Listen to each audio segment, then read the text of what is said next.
It's one of those situations where there's a battle going on, individual battle. Hey, it's me. It's something that's pretty relevant today. Pick up. It just feels really, really authentically real. Shame is primarily to do with sort of addiction, and it follows the character Brandon. He has what seems to be a very functioning life and an exciting life. To nailing it. To nailing it. I play Sissy, who's Brandon's sister. She kind of brings mess wherever she goes. She's a bit of a whirlwind of disaster. Can I stay? Pretty please? The relationship between Sissy and Brandon is a difficult one. Brandon is very sort of insular. Implosions are happening. And with Sissy, it's explosions. I wanna be a part of it. New York, New York. Sister and brother is a situation where it's blood, but in some ways it can be also like oil and water. They know you better than you know yourself, and you know them better than they know themselves. It's a strange, interesting relationship. Through the interruption of his sister arriving, we begin to see how his routine is interrupted, and the fact that he has these sort of urges and impulses and addictions focused on sex. She's sort of a free spirit. She's somebody who puts her arms out in the world and says, love me, you know, and to anyone. Do you think I look bad? Sit down. Brandon trained himself not to want, and that's the heartbreaking thing because it goes against our own bodies, and that's why he's sort of suffering.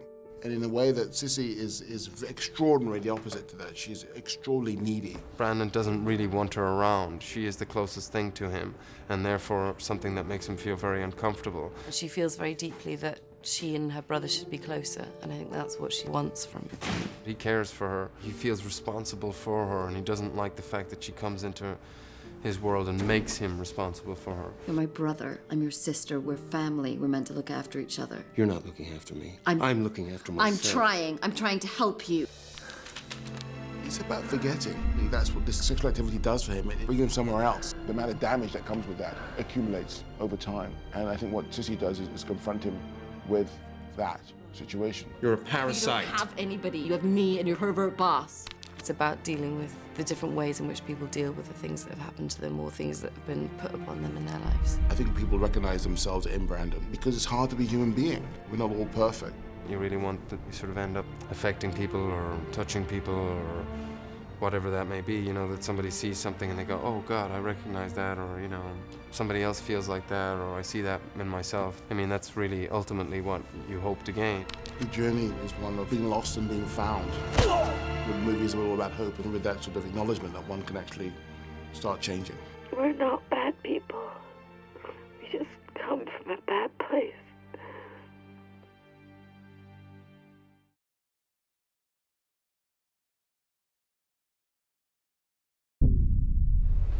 Shame is about people trying to connect to one another. Specifically, we follow this character, Brandon, who's suffering from sexual addiction. Do you want to play? Action. At the beginning, we're not so aware that it's an addiction. It's something that's pretty relevant today, this idea of need for immediate satisfaction or immediate highs. He should appear as a sort of average guy, middle class. Success. He gets paid well, has what seems to be a very functioning, exciting life. And it's only through the interruption of his sister arriving. Can I stay? Look, you get the sofa and you get your ass off it before I leave every morning. That we, as an audience, begin to see how his routine is interrupted, and therefore what's really sort of going on in his life. The fact that he has these sort of urges and impulses Your hard drive is filthy. I mean, it is dirty. and addictions focused on sex. Slowly. What happens then directly after that is this feeling of a sort of ultimate shame, I'm trying to help you. How are you helping me, huh? self-loathing, You come in here and you're a weight on me. and then to get rid of the shame, then you go out. You want to get out of here? I could take you somewhere. Push it further still. And Hey, Romeo! You're my brother. I'm your sister. We're family. We're meant to look after each other. I just think he's a human being. Spreading the not setting out to do damage to people. You nervous? Why would I be nervous? What's your longest relationship? He's just trying to sort of live his life without any sort of emotional sort of involvement or responsibility. Brandon. It's a very self-destructive person. He's doing most destruction to himself than anybody else. And so I think there's a lot of empathy there for him. He is somebody who's very lost and also just very self-destructive. There's a huge amount of trust there between myself and Steve, and so therefore you go the extra length. Get out! You can't sit back and take an easy option. There is no place to hide in this whole script.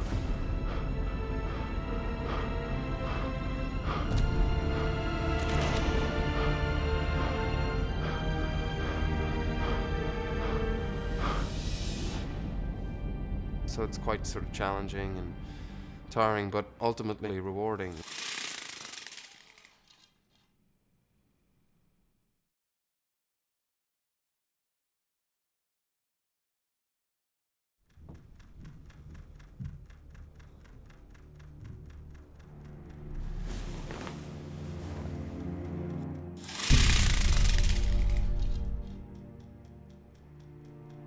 This is a film about us now.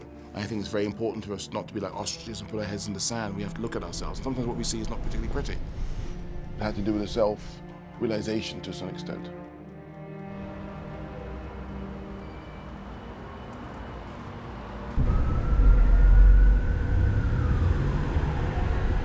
Brandon's addicted to sex. But sex affects other people in a real sense because you need the other person to satisfy your addiction. Your hard drive is filthy. I mean, it is dirty. Slowly. It's one of those situations where there's a battle going on, an individual battle, to do with emotions and how one has to deal with those things. Do you want to play?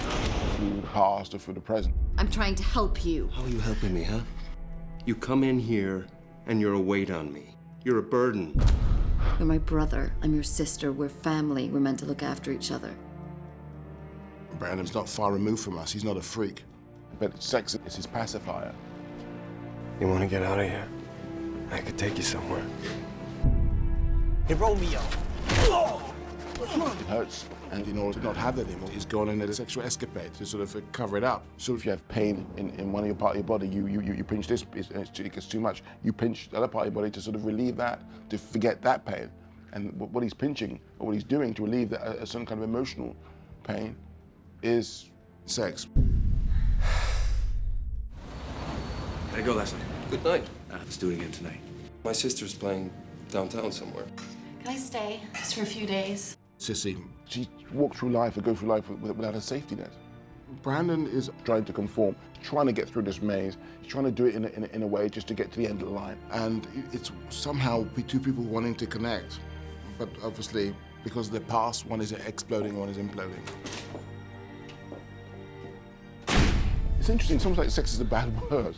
So I have to sort of be very careful of how I do stuff as far as sex is concerned. What I'm trying to do in some ways with the film is actually write music. The way I like to direct is almost like if you walk into a room and it's pitch black. And in order to sort of get, say, to the sort of kitchen or the bathroom, one has to feel their way through that environment. And therefore you can do great things, you can do great work. You want to be there when it happens. And you don't want to blink. If you blink, then you lose something.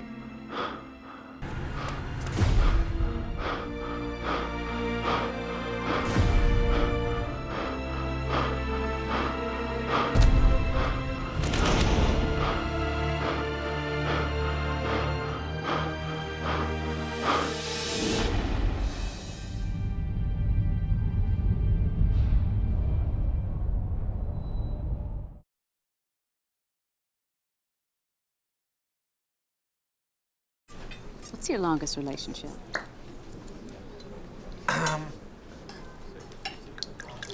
Exactly. Yes, you can pour. 4 months. I went to meet Steve through Gary Davey. He was a casting director on Hunger. Absolutely true. I hate him. He didn't the like first me. time He didn't. I met him. You nervous? Why would I be nervous? You look a little nervous. Do I? Next time I saw him, it was a transformation. It was a different person in front of me. Personally, you know, felt quite a lot of pressure for a director to take a chance on an unknown. I realized that I had been given an opportunity to do something. This guy right here nailed it today. With Hunger, you know, the way things just sort of come together, it just seemed, wow, you know, all the pieces fit. I was hoping that that's what we would have again. We've been friends sort of in between, like really close, feel like family. Then we just picked up where we left off. It was nuts. I feel it's one continuous film. I think Hunger and Shame, you know, and hopefully the next one after, it's just one continuous experience. I make you angry all the time, and I don't know why. I don't think people like me. So it's kind of nice when people do. It's odd. You're flattered. Oh, good, we get on, and it's funny. No. It's one of those things where, you know, it's like falling in love, and I don't mean it in any corny way. It just happens, and you're grateful for it to happen. And then when you got it, you hold on to it. Leave it. You're fluff. I like it there. I don't create characters for Michael in mind. I create characters and I present them to him. He could do anything. He's a chameleon. The difference between, for example, Brandon and Michael Fassbender is miles apart. They are totally not the same person, but he can inhabit that, and he can inhabit Bobby Sands. That's my boss. You sleep with him after 20 minutes. Now you're calling him up. What's the matter with you? This is the kind of relationship that could be the best scenario. Somebody that will lift you above your own capability and sort of go to places that you wouldn't be able to achieve yourself. I could take you somewhere. What are you with somewhere? It's wonderful to sort of have a situation when you have a friend, but also you have an actor, an artist, who actually fulfill a role in a way and do anything. Hey, Romeo! I think what's interesting also about working, you know, hopefully we continue to work together, is that there's nothing which is sort of far-fetched. Nothing. That's the camera. See, I let him do that. Movie stuff.